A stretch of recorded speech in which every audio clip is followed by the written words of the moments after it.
ಹಬ್ಬ ಅಂದ್ರೆ ಸಂತೋಷ, ಹಬ್ಬ ಅಂದ್ರೆ ಉಲ್ಲಾಸ. ಈಗ ನಿನ್ನ ಸಂತೋಷ, ನಿನ್ನ ಉಲ್ಲಾಸ ಯೇಸುವೇ ಆಗಿದ್ದಾನೆ. ತಿಂದು ಕುಡಿಯುವಂಥದ್ದಲ್ಲ, ಒಳ್ಳೆ ಬಟ್ಟೆಗಳನ್ನು ಹಾಕು ಆನಂದಿಸಿ ತಿರುಗಿ ಅದೇ ಕಣ್ಣೀರು ಅದೇ ದುಃಖದಲ್ಲಿ ಮತ್ತೆ ಇರುವಂಥದ್ದಲ್ಲ. ಈಗ ನಿನ್ನ ಸಂತೋಷ, ನಿನ್ನ ಆನಂದ ಯೇಸುವೇ ಆಗಿದ್ದಾನೆ ಎಂಬುದಾಗಿ ಫಿಲಿಪ್ಪಿ 4:4 ವಚನ, ಯಾವಾಗಲೂ ಕರ್ತನಲ್ಲಿ ಸಂತೋಷ ಪಡಿರಿ. ಅರ್ಥ ಇಲ್ಲದೆ ಯಾವುದನ್ನು ಕೂಡ ನಾವು ಮಾಡಬಾರದು. ದೇವರು ನಮ್ಮನ್ನು ಆರಿಸಿಕೊಂಡಿದ್ದಾರೆ. ಇಸ್ರಾಯೇಲನ್ನ ಯಾವ ರೀತಿ ಪ್ರತ್ಯೇಕವಾಗಿ ದೇವರು ಆರಿಸಿಕೊಂಡರು, ಅದೇ ರೀತಿಯಲ್ಲಿ ದೇವರು ನಮ್ಮನ್ನ ಆರಿಸಿಕೊಂಡಿದ್ದಾರೆ. ಎಷ್ಟು ಜನ ವಿಶ್ವಾಸ ಮಾಡಿ ಹೇಳ್ತೀರಿ ಆಮೆನ್ ಎಂಬುದಾಗಿ?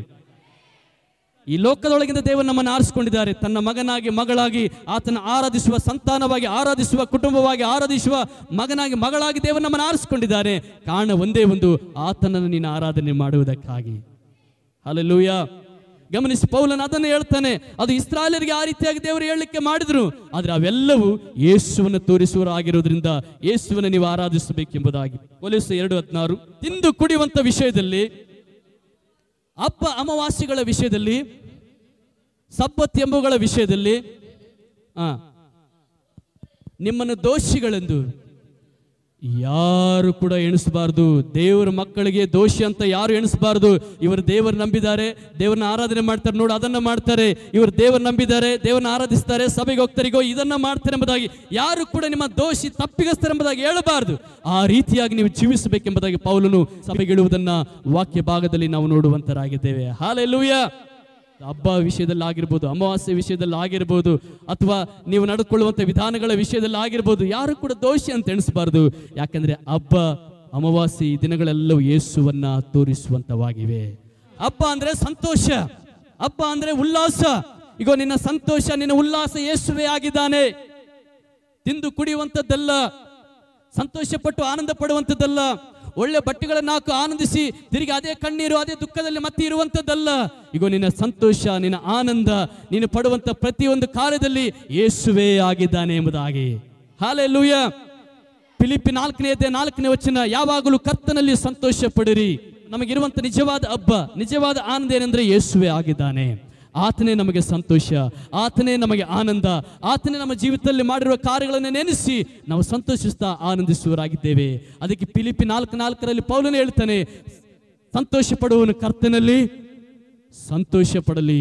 ದೇವರು ಆತನ ಜೀವಿತದಲ್ಲಿ ಏನು ಮಾಡಿದ್ದಾನೆ, ದೇವರು ಆತನ ಜೊತೆ ಹೇಗಿದ್ದಾನೆ, ದೇವರು ಯಾವ ರೀತಿಯಲ್ಲಿ ಆತನಿಗೆ ಸಹಾಯವನ್ನ ಮಾಡಿದ್ದಾನೆ, ಯಾವ ರೀತಿಯಲ್ಲಿ ಆತನು ತಿಳ್ಕೊಂಡಿದ್ದಾನೆ ಅನ್ನೋದಕ್ಕೆ ಆ ದೇವರನ್ನ ನೋಡಿ ಅವನು ಸಂತೋಷ ಪಡಲಿ. ಅದುವೇ ಅವನಿಗೆ ನಿಜವಾದ ಹಬ್ಬ, ಅದುವೇ ನಿಜವಾದ ಒಂದು ಆನಂದ, ಅದುವೇ ನಿಜವಾದಂತ ಕಾರ್ಯ. ಇವತ್ತು ಬಹಳ ಜನ ಸಾಲವನ್ನು ಮಾಡಿ ಅದು ಇದು ಮಾಡಿ ಹಬ್ಬವನ್ನು ಆಚರಿಸ್ತಾರೆ, ತಿರುಗದನ್ನ ಹೋದ್ರೆ ಅದೇ ಕಣ್ಣೀರು ಅದೇ ದುಃಖ. ಆದ್ರೆ ನಿಜವಾದ ಹಬ್ಬ, ಇಸ್ರಾಯೇಲಿಗೆ ತೋರಿಸುವಂತ ಆ 7 ಹಬ್ಬಗಳು ನಿಜವಾದ ಹಬ್ಬಗಳು ಯೇಸು ಕ್ರಿಸ್ತನೇ ಆಗಿದ್ದಾನೆ. ಅದಕ್ಕೆ ಪೌಲನು ಹೇಳ್ತಾನೆ, ಇದು ಬರೇ ನಿಮ್ಗೆ ದೇವರು ತೋರಿಸಿದ ವಿಧಾನ ಅಷ್ಟೇ ಅಪ್ಪ, ಆದ್ರೆ ನಿಜವಾದಂತ ಹಬ್ಬ ಯೇಸುವೇ ಆಗಿದ್ದಾನೆ. ಆತನೇ ನಿನಗೆ ಎಲ್ಲವರು ಆಗಿದ್ದಾನೆ. ಈಗ ಹೇಳಿ, ಹಬ್ಬ ಅಂದ್ರೇನು? ಸಂತೋಷ. ಆಮೇನ್.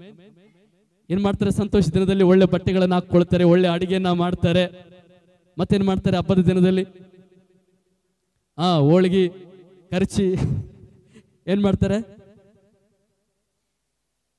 ತಿರುಗ ದಿನ ಹೋದ್ರೆ ಅದೇ ರಾಗ, ಅದೇ ಕಣ್ಣೀರು, ಅದೇ ದುಃಖ. ಪೌಲನು ಹೇಳ್ತಾನೆ, ನೀವು ಹಬ್ಬವನ್ನು ಆಚರಿಸುವಂಥದ್ದು ಇವೆಲ್ಲವೂ ಯೇಸುವನ್ನು ತೋರಿಸುವಂಥದ್ದಾಗಿದೆ. ಆತನೇ ನಿನಗೆ ನಿಜವಾದ ಸಂತೋಷ, ಆತನೇ ನಿನಗೆ ನಿಜವಾದ ಆನಂದ, ಆತನೇ ನಿನಗೆ ನಿಜವಾದ ಆನಂದ ಸಂತೋಷ ಕೊಡುವನಿಂದ ನೀನು ಆತನಲ್ಲೇ ಆನಂದಿಸಬೇಕು. ಆಮೆನ್. ಪಕ್ಕದೊಳಗೆ ಸಂತೋಷ ಪಡುವವನು ದೇವರಲ್ಲಿ ಸಂತೋಷ ಪಡಲಿ. ಜೋರಾಗಿ, ಸಂತೋಷ ಪಡುವವನು ದೇವರಲ್ಲಿ ಸಂತೋಷ ಪಡಲಿ. ಹಲ್ಲೆಲೂಯಾ. ಅದೇ ನಿನಗೆ ಹೋಳಿಗೆ, ಅದೇ ನಿನಗೆ ಕರ್ಚಿಕಾಯಿ, ಅದೇ ನಿನಗೆ ಆನಂದ, ಅದೇ ನಿನಗೆ ಕೊಡುವಂತ ಸಂತೋಷ. ಇವತ್ತು ಮಾಡಿಕೊಂಡು ಉಂಡ ನಾಳೆ ಅದೇ ಕಣ್ಣೀರಲ್ಲಿ ಇರುವುದಲ್ಲ. ಈಗ ಆತನ ನೋಡಿ ನೀನು ಆನಂದ ಪಡ್ತೀಯಲ್ಲ, ಅದು ಪ್ರತಿದಿನ ನಿನಗೆ ಹಬ್ಬವಾಗಿದೆ, ಪ್ರತಿದಿನ ನಿನಗೆ ಸಂತೋಷವಾಗಿದೆ. ಅದಕ್ಕೆ ದೇವರ ವಾಕ್ಯ ಹೇಳ್ತದೆ, ಕರ್ತನ ಸನ್ನಿಧಾನಕ್ಕೆ ಬರುವಾಗ ಪರಿಪೂರ್ಣ ಸಂತೋಷ ಇದೆ. ದೇವರ ಸನ್ನಿಧಾನದಲ್ಲಿ ಪರಿಪೂರ್ಣ ಸಂತೋಷ. ಯಾವಾಗ ದೇವರ ಸನ್ನಿಧಾನದಲ್ಲಿ ಸೇರಿ ಆರಾಧಿಸ್ತೇವೋ ಅದುವೇ ನಿನಗೆ ನಿಜವಾದ ಹಬ್ಬ, ನಿಜವಾದ ಸಂತೋಷ. ಆಮೆನ್. ಪಕ್ಕದಲ್ಲಿ ಹೇಳೋಣ, ಇದು ಇವತ್ತು ಹಬ್ಬ ಆಗಿದೆ. ಯಾವ ಹಬ್ಬ ಇದು? ಸಂತೋಷದ ಹಬ್ಬ. ನೋಡಿ, ನೀನು ಯಾವಾಗೆಲ್ಲ ದೇವರ ಸನ್ನಿಧಾನದಲ್ಲಿ ಕೂತು ದೇವರನ್ನ ಆರಾಧನೆ ಮಾಡ್ತಿಲ್ಲ, ಅದು ಸಂತೋಷದ ಹಬ್ಬ. ಅವರಿಗೆ ಪಸ್ಕ ಹಬ್ಬ, ಪರ್ಣಶಾಲ ಹಬ್ಬ, ಗುಡಾರಗಳ ಹಬ್ಬ, ತುತ್ತೂರಿಗಳ ಹಬ್ಬ, ಪಂಚಶತಮ ಹಬ್ಬ, ಅವರಿಗೆಲ್ಲ ಹಬ್ಬಗಳಿದ್ವು. ಆದ್ರೆ ಈ ಹೊಸ ಒಡಂಬಡಿಕೆಯಲ್ಲಿ ಬರುವಾಗ ಒಂದೇ ಹಬ್ಬ, ಸಂತೋಷದ ಹಬ್ಬ. ಹಲ್ಲೆಲೂಯಾ. ಆ ಸಂತೋಷದ ಹಬ್ಬದಲ್ಲಿ ಕರ್ತನನ್ನ ಆರಾಧಿಸುವಂತದ್ದಾಗಿದೆ. ಇನ್ನೊಂದು ಮಾತು ಹೇಳಬೇಕಾದ್ರೆ, ದೇವರು ನಂಬಿದ ಮಕ್ಕಳಿಗೆ ಪ್ರತಿದಿನ ಹಬ್ಬನೇ. ಈ ತಿಂಗಳಿಗೊಂದ್ಸಾರಿ ಬರುವಂಥದ್ದಲ್ಲ, ವರ್ಷಗೊಂದ್ಸಾರಿ ಬರುವಂಥದ್ದಲ್ಲ, ಪ್ರತಿದಿನ ಹಬ್ಬನೇ. ಹಬ್ಬ ಅಂದ್ರೆ ಸಂತೋಷ, ಹಬ್ಬ ಅಂದ್ರೆ ಆನಂದ. ಆತನೇ ನಿನಗೆ ಆನಂದ, ಆತನೇ ನಿನಗೆ ಸಂತೋಷ, ಆತನಿಗೆ ಸಕಲ ವಾತ್ಸಲ್ಯವೂ ಆತನಾಗಿದ್ದಾನೆ. ಯಾಜಕಕಾಂಡ 23ನೇ ಅಧ್ಯಾಯ, ಇಡೀ ಅಧ್ಯಾಯದಲ್ಲಿ ನಾವು ನೋಡ್ತೇವೆ, ಪ್ರತಿ ಹಬ್ಬದಲ್ಲಿ ಕೂಡ ದೇವರ ಸನ್ನಿಧಾನದಲ್ಲಿ ಕೂಡಿ ದೇವರನ್ನ ಆರಾಧನೆ ಮಾಡ್ತಾ ಇದ್ರು. ನೋಡಿ, ದೇವರನ್ನ ಆರಾಧನೆ ಮಾಡದೆ ಅವ್ರಿಗೆ ಹಬ್ಬ ಇಲ್ಲ. ಎಷ್ಟು ಜನಕ್ಕೆ ಹಬ್ಬದ ಬಗ್ಗೆ ಅರ್ಥ ಆಯ್ತು? ಸ್ವಲ್ಪ ಕೈ ಎತ್ತುವ. ಫಸ್ಟ್ ಹಬ್ಬದ ಬಗ್ಗೆ ನನಗೆ ಅರ್ಥ ಆಗಿದೆ. ಹೇಳಿ ಒಂದ್ಸಾರಿ, ಹಬ್ಬ ಅಂದ್ರೇನು? ಹೇಳಿ ಜೋರಾಗಿ, ಹಬ್ಬ ಅಂದ್ರೇನು? ಎಲ್ಲಿದೆ ಸಂತೋಷ? ಯೇಸಪ್ಪನಲ್ಲಿ. ಅದಕ್ಕೆ ಪೌಲನು ಹೇಳ್ತಾನೆ, ಇವು ಬರಬೇಕಾದ ಯೇಸುವನ್ನ ತೋರಿಸ್ತವೆ. ಯೇಸುವೆ ನಿಜವಾದ ಹಬ್ಬ. ಯಾವಾಗ ಈ ಹಬ್ಬದಲ್ಲಿ ನಾವು ಆನಂದಿಸ್ತೀವೋ, ಕರ್ತನ ತಾನೇ ನಮ್ಮನ್ನ ನಡೆಸುವನಾಗಿದ್ದಾನೆ. ಯಾವಾಗ ದೇವ್ರ ಮಕ್ಕಳು ಕೂಡಿ ಯಾವಾಗ ಬರ್ತೀವೋ ಅವಾಗೆಲ್ಲ ಸಂತೋಷದ ಹಬ್ಬನೇ. ಆಮೇನ್. ಯಾರಿಗಾದ್ರೂ ಪ್ರೇರಣೆ ಆದ್ರೆ ಏನಾದ್ರೂ ಮಾಡ್ಕೊಂಡ್ ಬನ್ನಿ. ಹೋಳಿಗೆ ಮಾಡ್ಕೊಂಡ್ ಬರ್ತೀರಾ, ಹೋಳಿಗೆ ಮಾಡ್ಕೊಂಡ್ ಬನ್ನಿ. ಕರ್ಜಿಕಾಯಿ ಮಾಡ್ಕೊಂಡ್ ಬರ್ತೀರಾ, ಮಾಡ್ಕೊಂಡ್ ಬನ್ನಿ. ಯಾಕಂದ್ರೆ ಸಂತೋಷ ಹಬ್ಬದಲ್ಲಿ ಸೇರಿ ಸಂತೋಷವಾಗಿ ದೇವರನ್ನ ಆರಾಧನೆ ಮಾಡಿ. ಹಲ್ಲೆಲೂಯಾ. ದೇವರಿಗೆ ಸ್ತೋತ್ರ. ಈಗ ನಾನು ಅಮಾವಾಸ್ಯೆ ಹುಣ್ಣಿಮೆ ಬಗ್ಗೆ ನಾನು ಮಾತಾಡಲಿಕ್ಕಿದ್ದೇನೆ.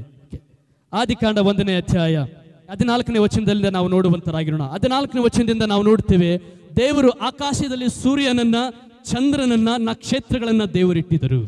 ಸಮಯಗಳನ್ನು, ದಿನ ಸಂವತ್ಸರಗಳನ್ನು ತೋರಿಸುವುದಕ್ಕಾಗಿ ಮತ್ತು ಭೂಮಿಯ ಮೇಲೆ ಬೆಳಕು ಕೊಡುವುದಕ್ಕೆ ಅವುಗಳನ್ನು ಆತನು ಇಟ್ಟನು. ಚಂದ್ರನನ್ನ, ಸೂರ್ಯನನ್ನ, ನಕ್ಷತ್ರಗಳನ್ನ ದೇವರಿಟ್ಟಂತ ಉದ್ದೇಶ, ಅವು ಸಮಯಗಳನ್ನು ತೋರಿಸ್ಬೇಕು. ಎಷ್ಟು ಗಂಟೆ ಆಗಿದೆ, ಎಷ್ಟು ದಿನ ಆಗಿದೆ, ಎಷ್ಟು ವರ್ಷ ಆಗಿದೆ ಎಂಬುದಾಗಿ ಸಮಯವನ್ನ, ದಿನಗಳನ್ನ, ವರ್ಷಗಳನ್ನ ತೋರಿಸುವುದಕ್ಕಾಗಿ ದೇವರಿಟ್ಟನೆಂಬುದಾಗಿ ನಾವು ನೋಡುವಂತರಾಗಿದ್ದೇವೆ. ಇಸ್ರಾಯೇಲ್ಗೆ ದೇವರು ಹೇಳಿದ್ರು, ಯಾಜಕಕಾಂಡ 23ನೇ ಅಧ್ಯಾಯದಲ್ಲಿ, ನೀವು ಅಮಾವಾಸ್ಯೆ ದಿನದಂದು ಇದನ್ನ ಮಾಡಬೇಕು, ನೀವು ಹುಣ್ಣಿಮೆ ದಿನದಂದು ಇದನ್ನ ಮಾಡಬೇಕು, ಇದನ್ನ ಸಬ್ಬತ್ತು ದಿನದಲ್ಲಿ ಇದನ್ನ ಮಾಡಬೇಕು. ಯಾಕಂದ್ರೆ ದಿನಗಳೆಲ್ಲ ಸೇಮ್ ಆಗಿ ಬರ್ತವೆ, ಅದಲ್ವಾ? ದಿನದಲ್ಲಿ ಏನಾದ್ರೂ ಬದಲಾವಣೆ ಆಗ್ತಾ ಇದೆನಾ? ಅದಲ್ವಾ? ಹಗಲು ಕಳೆದ ಮೇಲೆ ಮತ್ತೇನು ಬರುತ್ತೆ? ರಾತ್ರಿ ಬರುತ್ತೆ, ಮತ್ತೆ ಹಗಲು ಬರುತ್ತೆ, ಮತ್ತೆ ರಾತ್ರಿ ಬರುತ್ತೆ. ಅದಕ್ಕೆ ದೇವರೊಂದು ನಿಯಮವನ್ನು, ಸಿಸ್ಟಮ್ ಅನ್ನು ಮಾಡಿದನು. 15 ದಿನಕ್ಕೆ ಹುಣ್ಣಿಮೆ, ತಿಂಗಳಿಗೆ ಅಮಾವಾಸ್ಯೆ, ವರ್ಷಕ್ಕೆ 365 ದಿನಗಳು. ವರ್ಷವು, ತಿಂಗಳು, ಈ ಒಂದು 15 ದಿನ. ಈ ದಿನಗಳನ್ನ ನೋಡಿ ಕೂಡ ನೀವೇನ್ ಮಾಡ್ಬೇಕು? ದೇವರನ್ನ ಆರಾಧನೆ ಮಾಡಬೇಕು. ಹಲ್ಲೆಲೂಯಾ. ಈಗ ಹೇಳಿ, ಹುಣ್ಣಿಮೆ ಮಾಡಿದವರು ಯಾರು? ಅಮಾವಾಸ್ಯೆ ಮಾಡಿದವರು ಯಾರು? ವರ್ಷವನ್ನು ಮಾಡಿದವರು ಯಾರು? ಕರ್ತನಾಗಿದ್ದಾನೆ. ಹಲ್ಲೆಲೂಯಾ. ಇವು ನಮಗೆ ಗೊತ್ತಾಗ್ಲಿಕ್ಕೆ ದೇವರಿಟ್ಟರು. ಆ ಸೂಚನೆಗಳು, ಆಕಾಶದಲ್ಲಿ ನಡೆಯುವಂತ ಸೂಚನೆ, ಚಂದ್ರನ ಸೂಚನೆ, ನಕ್ಷತ್ರಗಳ ಸೂಚನೆ, ಆ ಒಂದು ಸೂರ್ಯನ ಸೂಚನೆಗಳನ್ನು ನೋಡಿ, ಓ ಇವತ್ತು ಅಮಾವಾಸ್ಯೆ ಇದೆ, ಇವತ್ತು ನಾವು ದೇವರನ್ನ ಆರಾಧನೆ ಮಾಡಬೇಕು, ಇವತ್ತು ಹುಣ್ಣಿಮೆ ಇದೆ, ಇವತ್ತು ದೇವರು ಇದನ್ನ ಮಾಡಂತೇಳುದು, ಅದಕ್ಕೆ ನಾವು ಅದನ್ನ ಮಾಡಬೇಕೆಂಬುದು ಸೂಚನೆಗಳಿಗಾಗಿ ದೇವರು ಆಕಾಶದಲ್ಲಿ ಇಟ್ಟಿರುವುದನ್ನ ನಾವು ನೋಡುವಂತರಾಗಿದ್ದೇವೆ. ಹಲ್ಲೆಲೂಯಾ. ಹಾಗಾದ್ರೆ ಪೌಲನು ಹೇಳ್ತಾನೆ ಕೊಲೊಸ್ಸೆದವರಿಗೆ 2ನೇ ಅಧ್ಯಾಯ 16ನೇ ವಚನದಲ್ಲಿ, ಈ ಒಂದು ಹಬ್ಬ, ಹುಣ್ಣಿಮೆ, ಅಮಾವಾಸ್ಯೆ ವಿಷಯದಲ್ಲಿ ಯಾರು ಕೂಡ ನಿಮ್ಮನ್ನು ದೋಷಿ ಅಂತ ಎಣಿಸಬಾರದು. ಇವೆಲ್ಲವನ್ನು ನಿಮಗೆ ಗೊತ್ತಾಗಲಿಕ್ಕೆ ದೇವರು ಇಟ್ಟಿದ್ದಾರೆ. ಆ ದಿನಗಳನ್ನು ದೇವರು ಇಟ್ಟಿದ್ದು ನಮಗೆ ಸೂಚನೆಗಳಾಗಿ. ಇವತ್ತು ಬೇರೆ ಯಾವ್ದಾವ್ದಕ್ಕೆಲ್ಲ ಉಪಯೋಗ ಮಾಡ್ತಾರೆ, ಆದ್ರೆ ದೇವರಿಟ್ಟಂತ ಉದ್ದೇಶ ನಮಗೆ ತೋರಿಸುವುದಕ್ಕಾಗಿ. ಹಲ್ಲೆಲೂಯಾ. ನೀವು ಮನೆಗೆ ಹೋದ ಮೇಲೆ ಯಾಜಕಕಾಂಡ 23ನೇ ಅಧ್ಯಾಯ ಪೂರ್ತಿಯಾಗಿ ಹೋದಿರಿ, ಸಕಲ ವಿಧವಾಗಿ ನಿಮಗೆ ಅರ್ಥವಾಗಲಿಕ್ಕೆ ಪರಿಶುದ್ಧಾತ್ಮ ನಿಮಗೆ ಸಹಾಯ ಮಾಡ್ತಾನೆ. ಈ ಹಬ್ಬ, ಹುಣ್ಣಿಮೆ, ಅಮಾವಾಸ್ಯೆ ಇವೆಲ್ಲವನ್ನು ಏನು ತೋರಿಸ್ತವೆ? ಯೇಸುವನ್ನ. 15 ದಿನ ಆದ ಮೇಲೆ, ತಿಂಗಳಾದ ಮೇಲೆ, ಇಷ್ಟು ವರ್ಷಗಳ ಕಳೆದ ಮೇಲೆ, ಈಗ ಯೇಸು ಕ್ರಿಸ್ತನು ನಿಮಗೋಸ್ಕರ ಬರಲಿಕ್ಕಿದ್ದಾನೆ. ಆತ ನಿಮಗೋಸ್ಕರವಾಗಿ ತನ್ನ ತಾನು ಸಮರ್ಪಿಸಿಕೊಳ್ಳಿಕ್ಕಿದ್ದಾನೆ. ನಿಮಗೋಸ್ಕರವಾಗಿ 2ನೇ ಸಾರಿ ಆತನು ಬಂದು ನಿಮ್ಮನ್ನ ತನ್ನ ಸನ್ನಿಧಿಯಲ್ಲಿ ಕರೆದುಕೊಂಡು ಹೋಗಲಿಕ್ಕಿದ್ದಾನೆ. ಈಗ ಆತನೇ ನಿಮಗೆ ನಿಜವಾದ ಸಂತೋಷ, ಆತ ನಿಮಗೆ ನಿಜವಾದ ಹಬ್ಬ, ಆತನೇ ನಿಮಗೆ ಹುಣ್ಣಿಮೆ, ಆತ ನಿಮಗೆ ಅಮಾವಾಸ್ಯೆ, ಏನೆಲ್ಲ ಆತ ನಿಮಗೆ ಆಗಿದ್ದಾನೆ ತೋರಿಸುವುದಕ್ಕಾಗಿ ದಿನಗಳನ್ನ, ಸಂವತ್ಸರಗಳನ್ನ ದೇವರು ಇಟ್ಟಿದ್ದಾರೆ. ಹಲ್ಲೆಲೂಯಾ. ಭಯಪಡ್ಲಿಕ್ಕೆ ದೇವರು ಇಟ್ಟಿಲ್ಲ. ಯಪ್ಪೋ ಇವತ್ತು ಅಮಾವಾಸ್ಯೆ ಇದೆ, ಅಯ್ಯೋ ಏನಾಗುತ್ತೋ ಏನಿಲ್ಲ ಅಂತ ಭಯಪಡ್ಲಿಕ್ಕೆ ದೇವರಿಟ್ಟಿಲ್ಲ. ಆ ದಿನ ದೇವರ ಸನ್ನಿಧಾನದಲ್ಲಿ ಕೂತು ದೇವರನ್ನ ಆರಾಧಿಸುವುದಕ್ಕಾಗಿ ದೇವರಿಟ್ಟಿದ್ದಾರೆ. ಹಲ್ಲೆಲೂಯಾ. ಅದೇ ಕೀರ್ತನೆ 81ನೇ ಅಧ್ಯಾಯದಲ್ಲಿ ಆಸಾಫನು ಹೇಳ್ತಾನೆ, ಇವುಗಳ ಉತ್ಸಾಹ ದಿನಗಳಲ್ಲಿ ದೇವರನ್ನ ಆರಾಧನೆ ಮಾಡಿರಿ ಎಂಬುದಾಗಿ. ಆಮೆನ್.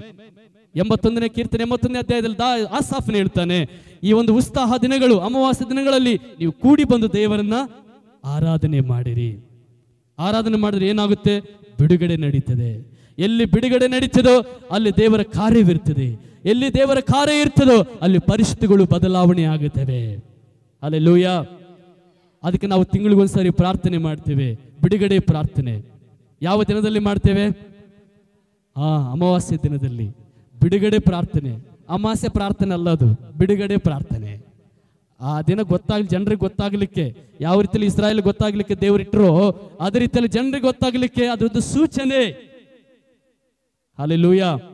ಆ ದಿನ ಕೂಡಿ ಬಂದು ದೇವರನ್ನ ಆರಾಧಿಸಿ ದೇವರನ್ನು ಸ್ತುತಿಸುವಾಗ ದೇವರು ಎಣಿಸದೆ ಊಹಿಸದೆ ಅದ್ಭುತ ಕಾರ್ಯಗಳನ್ನು ದೇವರು ಜರುಗಿಸುವನಾಗಿದ್ದಾನೆ. ಆಮೆನ್. ನಮ್ಮ ಸಂತೋಷದ ಹಬ್ಬ ಆತನೇ. ನಮ್ಮ ಹುಣ್ಣಿಮೆ ಅಮಾವಾಸ್ಯೆ ತೋರಿಸುವಂಥದ್ದು ಯೇಸು ಸ್ವಾಮಿನೇ. ಯಾಕಂದ್ರೆ ಆತನೇ ಎಲ್ಲ ಸೃಷ್ಟಿ ಮಾಡಿದ್ದಾನೆ.